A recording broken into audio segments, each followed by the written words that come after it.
আসসালামু আলাইকুম। মোর্শেদ শোভন স্বাগত জানাচ্ছি এনটিভির মধ্যরাতের খবরে। ক্রাউন সিমেন্ট শিরোনাম দেখছিলেন, এবারে নিয়ে যাচ্ছি পুরো খবরে।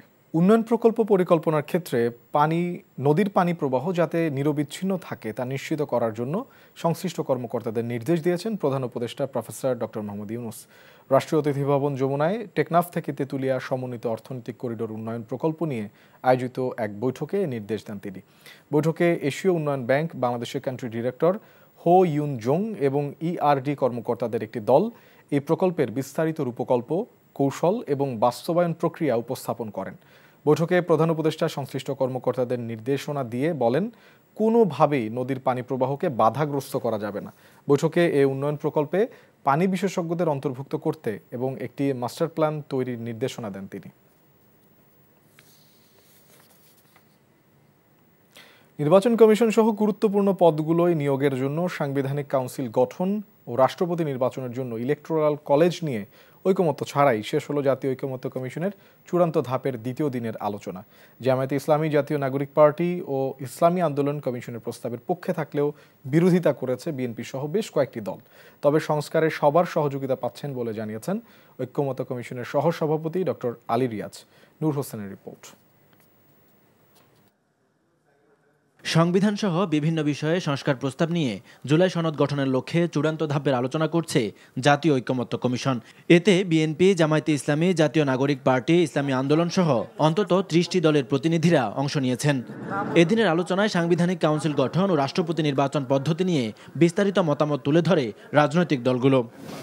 বিএনপি বলছে, গুরুত্বপূর্ণ পদে নিয়োগের জন্য সাংবিধানিক কাউন্সিল করা হলে নির্বাহী বিভাগ দুর্বল হয়ে পড়বে, যা সরকারকে অকার্যকর করে তুলবে। এ দাবির পক্ষে মত দিয়েছে কমিউনিস্ট পার্টি সহ বেশ কয়েকটি দল। এইরকম একটি কর্তৃপক্ষ যেটা প্রস্তাব করা হয়েছে, তাদের যে ফাংশনসগুলো, তাদের যে দায়িত্বগুলো দেওয়া হয়েছে, সেগুলো এখন নির্বাহী বিভাগ কর্তৃক হয়, বিভিন্ন আইনের মাধ্যমে হয়, সাংবিধানিক বিভিন্ন প্রভিশনের মধ্য দিয়ে হয়। এত দায়িত্ব, এত ক্ষমতা, এত নিয়োগ, কিন্তু তাদের অ্যাকাউন্টেবিলিটি কোথায়? জবাবদিহিতা আছে? নাই। যদি অথরিটি থাকে, পাওয়ার ফাংশন থাকে, কিন্তু অ্যাকাউন্টেবিলিটি থাকে না, সেই রকম কোনো প্রতিষ্ঠানের প্রতি আমরা ডেমোক্রেটিক পার্টি হিসেবে সমর্থন জানাতে পারি না। একটা নির্বাহী বিভাগ, একটা বিচার বিভাগ, আর একটা হলো আইনসভা, এই তিনটিকে একত্রিত করে যদি এখানে এনসিসি গঠন করা হয়, তাহলে যে সরকার হবে, সরকারের উপরে আরেকটি সরকার গঠিত হবে। তবে সাংবিধানিক কাউন্সিল গঠনে জোর দিয়েছে জামায়াতে ইসলামী, জাতীয় নাগরিক পার্টি, ইসলামী আন্দোলন সহ অধিকাংশ রাজনৈতিক দল। ন্যাশনাল কনস্টিটিউশনাল কাউন্সিল, এবং সেই ব্যাপারে অধিকাংশই দলেই ঐকমত্য পোষণ করেছে নীতিগতভাবে। অন্যান্য মডিউল, স্ট্রাকচার, ফাংশনাল যে অথরিটি, এইসব বিষয়গুলো আলোচনা শেষ হয়নি। আগামীকাল এটির উপর আলোচনা হবে। কেয়ারটেকার সরকার অধীনে লোকাল গভর্নমেন্ট ইলেকশন হইতে হবে, যেখানে ফেয়ার ইলেকশনের মাধ্যমে মেম্বাররা ইলেক্টেড হবে এবং তাদের নিয়ে যে কনস্টিটিউয়েন্সি তৈরি হবে, সেটির ব্যাপারে আমরা ডাইরেক্ট ইলেকশনের পক্ষে। যেটা সংস্কার কমিশন প্রস্তাবনা করেছে, যে একটা এনসিসি অথবা অল পার্টি কাউন্সিল বা একটা আপনার কাউন্সিল লাগবে, যেখানে নিরপেক্ষভাবে ঐকমত্যের ভিত্তিতে, আস্থার ভিত্তিতে আমরা নিয়োগগুলো করতে পারবো। আর না হলে আমাদের আরেকটি অপশন, যেটি আগের আমলে, শেখ হাসিনার আমলে, বিগত ফ্যাসিস্ট আমলে যেইভাবে নিয়োগ হতো, যেই আইনে নিয়োগ হতো, সেইভাবেই নিয়োগ হবে। আমরা কি বিদ্যমান সিস্টেমটা রেখে দিব, নাকি আমরা পরিবর্তন চাবো? তো এই বিষয়ে আসলে ঐক্যমত আসা যায়নি। এদিন সুনির্দিষ্ট কোনো সিদ্ধান্ত না হলেও আলোচনায় সবার সহযোগিতা রয়েছে বলে জানিয়েছেন কমিশনের সহসভাপতি ডক্টর আলী রিয়াজ। আজকের সবচেয়ে বড় অর্জন সেটা হচ্ছে যে আমরা বিভিন্ন বিষয়ে রাজনৈতিক দলগুলোর অবস্থানগুলো জেনেছি। রাষ্ট্রপতির যেই নির্বাচন পদ্ধতি, সেটা নিয়ে যেহেতু এটা শেষ হয়নি, আর অন্য যে বিষয়গুলো, বিশেষ করে এনসিসির প্রসঙ্গটি এবং গতকালের কিছু অমীমাংসিত বিষয়, এগুলো আগামী সপ্তাহে আলোচনা হবে। আমরা আগামীকালের পরে শুক্র এবং শনিবার কোনো বৈঠক হবে না, সকলের সিদ্ধান্ত নিয়েছেন রোববার আবার বৈঠক হবে। রাষ্ট্রপতির ক্ষমতা বাড়ানো সহ বেশ কিছু বিষয়ে বৃহস্পতিবার আবারও আলোচনা হবে। নূর হোসেন, এনটিভি নিউজ, ঢাকা। স্বাস্থ্য পরীক্ষা শেষে এভারকেয়ার হাসপাতাল থেকে গুলশানের বাসা ফিরোজায় ফিরেছেন বিএনপি চেয়ারপারসন বেগম খালেদা জিয়া। রাত 12টার পরে তিনি বাসায় ফিরেছেন। পরে সাংবাদিকদের সাথে কথা বলেন তার ব্যক্তিগত চিকিৎসক ডাক্তার AZM জাহিদ হোসেন। তিনি জানান বেগম জিয়া সুস্থ আছেন, তবে তার চিকিৎসায় কিছুটা পরিবর্তন আনা হয়েছে। মেডিকেল বোর্ডের তত্ত্বাবধানে বাসায় চিকিৎসা নেবেন তিনি। মায়ের জন্য দেশবাসীর কাছে দোয়া চেয়েছেন তারেক রহমান। এর আগে বুধবার সন্ধ্যায় গুলশানের বাসভবন ফিরোজা থেকে রওনা হয়ে পৌনে 8টার দিকে এভারকেয়ার হাসপাতালে পৌঁছান বেগম জিয়া। লন্ডনের চিকিৎসা শেষে দেশে ফেরার পর এই প্রথম তিনি হাসপাতালে স্বাস্থ্য পরীক্ষা করিয়েছেন। বিএনপি মহাসচিব মির্জা ফখরুল ইসলাম আলমগীর বলেছেন, বিবাদে না জড়িয়ে শান্তিপূর্ণ নির্বাচনের সুযোগ করে দিয়েছেন ডক্টর ইউনূস ও তারেক রহমান। লন্ডন বৈঠকে গোস্বা করে একটি দল মঙ্গলবার ঐকমত্য কমিশনের বৈঠকে যায়নি বলে মন্তব্য করেছেন তিনি। বলেছেন, নির্বাচন হয়ে গেলে ওই দলের গুরুত্ব আর থাকবে না। ইমরুল হাসানের রিপোর্ট। সদস্য নবায়ন কর্মসূচি হাতে নিয়েছে ঢাকা মহানগর উত্তর বিএনপি। প্রথম দিনে উত্তরার তুরাগ থানায় এই কর্মসূচির উদ্বোধন করেন বিএনপির মহাসচিব মির্জা ফখরুল ইসলাম আলমগীর। বলেন, আওয়ামী লীগের কাউকে দলে নেবে না বিএনপি। আওয়ামী লীগকে আমরা নেব না, কারণ আওয়ামী লীগ প্রমাণিত যে তারা খারাপ মানুষ, তারা ডাকাত, তারা মাফিয়া, তারা দখলদার, তো তাদেরকে আমরা দলে নেব না। কিন্তু যে রাজনীতি করে নাই, কখনো করে নাই, আওয়ামী লীগও করে নাই, কিন্তু ভালো মানুষ, যোগ্যতা আছে, এলাকায় তার গ্রহণযোগ্যতা আছে, এইসব মানুষের কথা আমাদেরকে ভেবে দেখতে হবে। লন্ডন বৈঠককে ঐতিহাসিক উল্লেখ করে তিনি বলেন, নির্বাচন নিয়ে সব বিতর্কের অবসান হয়েছে শীর্ষ পর্যায়ের এই বৈঠকে। আমরা বলেছিলাম ডিসেম্বরের মধ্যে নির্বাচনে যেতে হবে, তাই না? আর ইউনূস সাহেব বলেছিলেন তিনি এপ্রিলে ইলেকশন দেবেন, তাই না?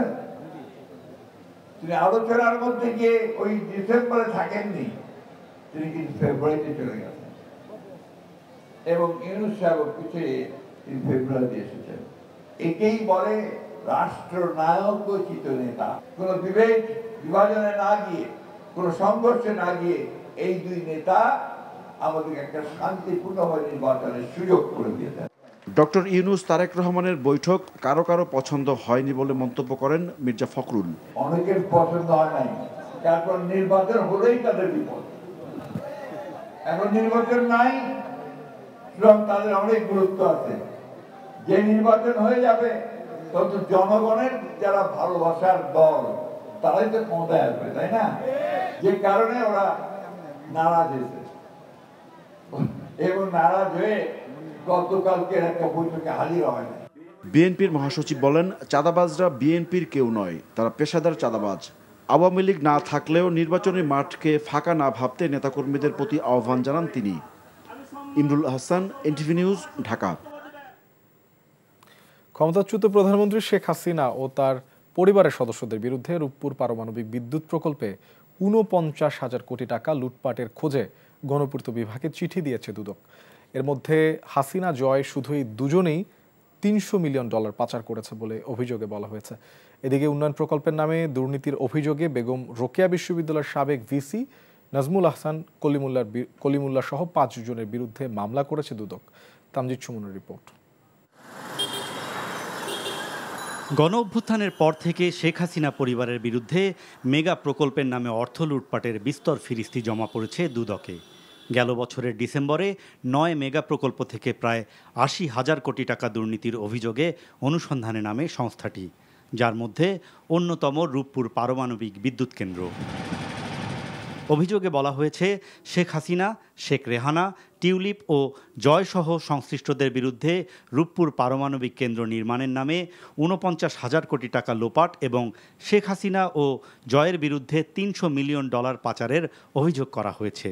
এই অভিযোগ অনুসন্ধানে রূপপুরের সাইট প্রকল্প গ্রিন সিটি আবাসন পল্লীর ২৬০০ কোটি টাকার প্রকল্পের সকল নথিপত্র চেয়ে গণপূর্ত বিভাগে চিঠি দিয়েছে দুদক।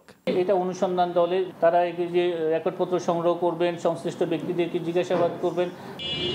এদিকে রংপুর বেগম রোকেয়া বিশ্ববিদ্যালয়ের উন্নয়ন প্রকল্পের নামে ৪ কোটি টাকা আত্মসাতের অভিযোগে সাবেক ২ ভিসি নাজমুল আহসান কলিমুল্লাহ, AKM নুরুন নবী সহ ৫ জনের বিরুদ্ধে মামলা করেছে সংস্থাটি। বেগম রোকেয়া বিশ্ববিদ্যালয়ের সাবেক উপাচার্য জনাব AKM নুরুন নবী জনাব নাজমুল হাসান কলিমুল্লাহ সাবেক উপাচার্য, জনাব মোহাম্মদ জাহাঙ্গীর আলম সাবেক নির্বাহী প্রকৌশলী সহ 5 জন কর্মকর্তার বিরুদ্ধে দুর্নীতি দমন কমিশন আইন, দুর্নীতি প্রতিরোধ আইন 1947 এবং দণ্ডবিধি সংশ্লিষ্ট ধারায় একটি মামলা রুজুর সিদ্ধান্ত গৃহীত হয়েছে। দুদক মহাপরিচালক জানান, বিশ্ববিদ্যালয়ের উন্নয়ন প্রকল্প জুড়েই নকশা পরিবর্তন, চুক্তিতে মন্ত্রণালয়ের অনুমোদন উপেক্ষা সহ নানা অনিয়মের প্রমাণ মিলেছে। Tamjid Suman, NTV news, Dhaka. চলমান আন্দোলন নয়, স্থানীয় সরকার উপদেষ্টার কারণেই দক্ষিণ সিটির নাগরিক সেবা বন্ধ আছে বলে অভিযোগ করেছেন বিএনপি নেতা ইঞ্জিনিয়ার ইশরাক হোসেন। নগর ভবনের আন্দোলন যদি ফৌজদারি অপরাধ হয় তবে আইনি পদক্ষেপ নেওয়ার চ্যালেঞ্জও ছুড়ে দেন ইশরাক হোসেন। বলেন, গ্রেফতারের ভয় পান না তিনি। বুধবার ইশরাক হোসেনের শপথের দাবিতে চলা আন্দোলনে অংশ নিয়ে এসব কথা বলেন তিনি। এ সময় তিনি দাবি করেন, স্থানীয় সরকার উপদেষ্টা মিথ্যাচার করে যৌক্তিক দাবিকে বিতর্কিত করার ষড়যন্ত্র করছেন। আসিফ মাহমুদ সজীব ভুঁইয়ার বিরুদ্ধে দুর্নীতির অভিযোগ এনে অবিলম্বে তার পদত্যাগও দাবি করেন ইশরাক।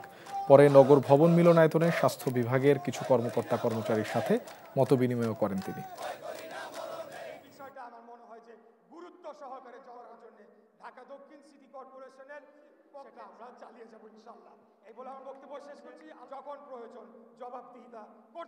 যদি ফৌজদারি অপরাধ করে থাকি তাহলে কেন আপনারা তো সরকারে, কেন আইন শৃঙ্খলা বাহিনীর কাছে আপনারা যে আমার বিরুদ্ধে অভিযোগ দায়ের করছেন না? কেন আইন শৃঙ্খলা রক্ষাকারী বাহিনীকে নির্দেশ দিচ্ছেন না আমাকে গ্রেফতার করে নিয়ে যাও? আমরা এসব ভয় পাই না, জনগণের অধিকার প্রতিষ্ঠার জন্য লড়াই করেছি। অতএব আপনাদের মতো শিশু উপদেষ্টা এসে যদি এখন আমাদের সাথে কথা বলতে চায়, আপনাদের সাথে কথা বলাটাও আমি মনে করি যে আমাদের জন্য অবমাননাকর। এবং ডেঙ্গুর উচ্চ ঝুঁকিতে ঢাকার 2 সিটির 13 ওয়ার্ড, সর্বোচ্চ মৃত্যুহার লজ্জাজনক, স্বাস্থ্যের ডিজি। এই ছিল মধ্যরাতের খবরে। এই খবরের ভিডিও সহ আপডেট জানতে ভিজিট করুন এনটিভি অনলাইন www.ntvbd.com। এছাড়াও এনটিভির জনপ্রিয় সব অনুষ্ঠান ও খবরের আপডেট জানতে ভিজিট করুন আমাদের ইউটিউব ও ভেরিফাইড ফেসবুক পেজ। সকাল 7:30টায় সকালের খবর দেখার আমন্ত্রণ রইল। ধন্যবাদ সবাইকে।